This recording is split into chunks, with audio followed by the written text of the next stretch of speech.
Hey there, everybody, and welcome back to another episode of the Fandom Cantina Express right here on the Fandom Cantina YouTube channel. What time is it?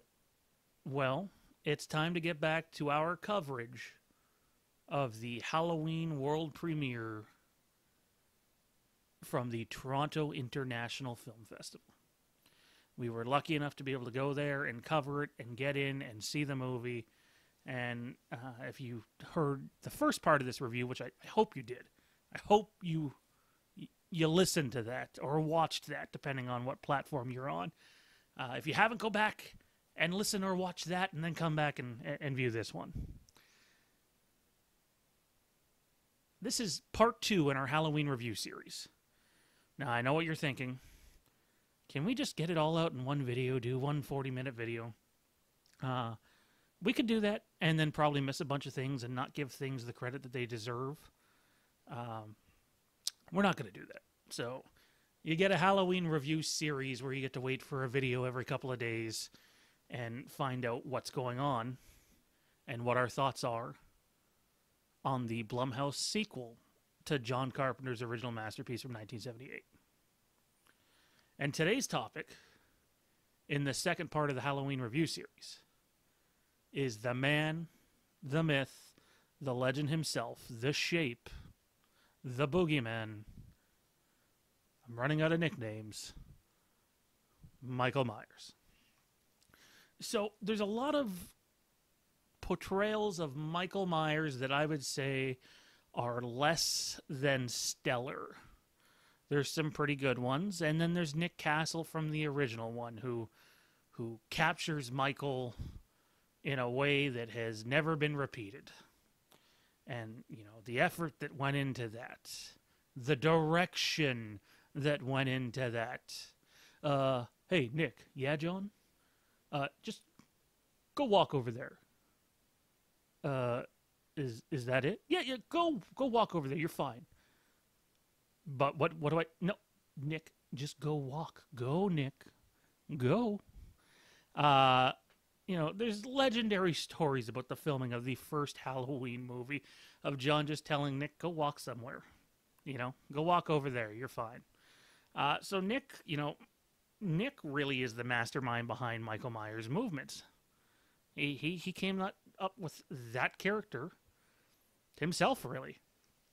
And aren't we all in luck? Because in this year's Halloween movie, to be released October 19th, Nick Castle is back playing Michael Myers. Now, I know what you're saying. You're saying, well, I read this article and it says he's only in one scene. That's not true. He's in one full scene. There's one full scene where it's Nick Castle. He is in parts of several others. Nick Castle takes on the role of mentor/teacher behind the scenes in this movie, and him alongside David Gordon Green and Chris, the makeup artist from Suicide Squad, Academy Award winner, might I add, who did this for his love for the franchise, sat down with James Jude Courtney, the man that is behind the mask for 85 to 90% of this movie, and taught him this is how Michael needs to be portrayed. And not just, hey, go out there, here's a Blu-ray, watch Nick and copy what he does. No. You see Nick Castle in him, abso-friggin-lutely. However, Michael has aged 40 years, and they do a good job of being able to show that, maybe he's not as fast as he used to be. Is he as strong? Oh, hell yes.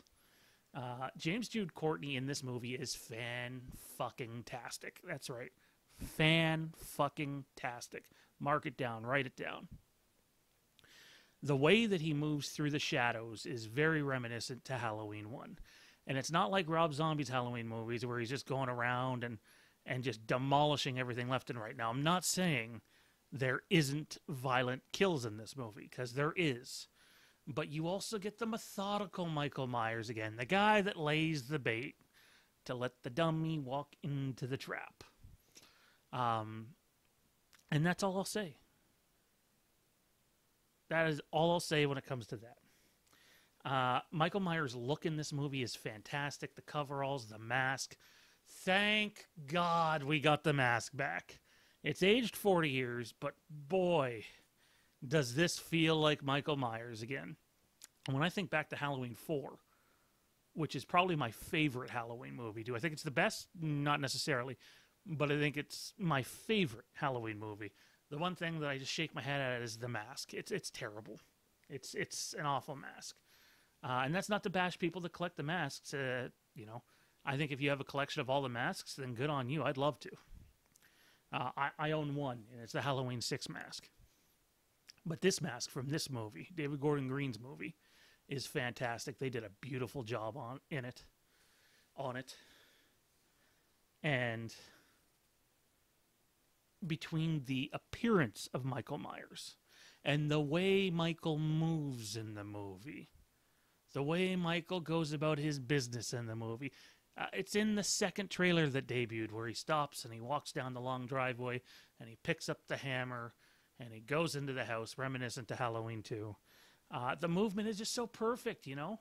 This is Michael. This is believable. This is absolutely believable.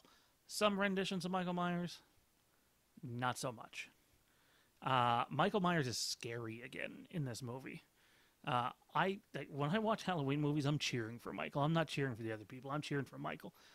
So generally, I don't find myself scared. And there's a couple of times in this movie, pardon me, I'm legitimately scared of Michael. You know, he is the shape in this movie. He is the boogeyman.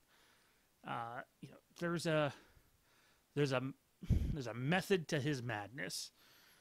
And in this movie, if you're a Michael Myers fan, I would say strap yourselves in, because you haven't seen a portrayal like this for a very long time, visually and physically and even audibly. When Nick Castle ended up recording a bunch of the grunts and the heavy breathing that you hear in the first Halloween movie.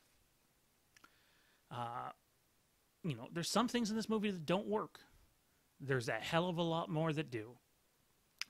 And one of them that does more than just work is Michael Myers. My score rating for Michael Myers in this movie, because I don't want to give away too much. I want to lay the crumbles out there for you. My score for Michael Myers in this movie is an 11 out of 10. What's that? Sorry, what? Oh, apparently I'm not allowed to give it 11 out of 10. So I'll give it a 10 out of 10. Michael Myers is perfect in this movie.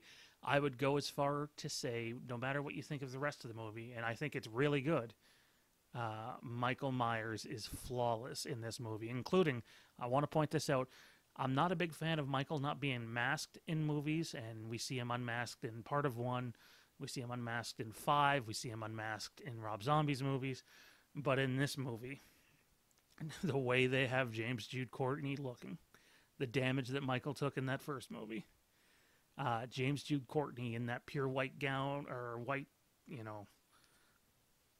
clothes that he's wearing, is freaky. He is creepy. He sends a chill down your back. October 19th, The Shape is back. Definitely check it out. I think you'll be satisfied. Don't forget, if you liked the video, click subscribe, share it around with your friends, see what they think. Let's build up the discussion leading to this movie. Halloween is back. Michael Myers is back. You can like us or follow us on Facebook, Twitter, and Instagram at Fandom Cantina. The Facebook's actually www.facebook.com/Fandom Cantina. And then you can check us out on YouTube, The Fandom Cantina. Like, subscribe, and we'll see you next time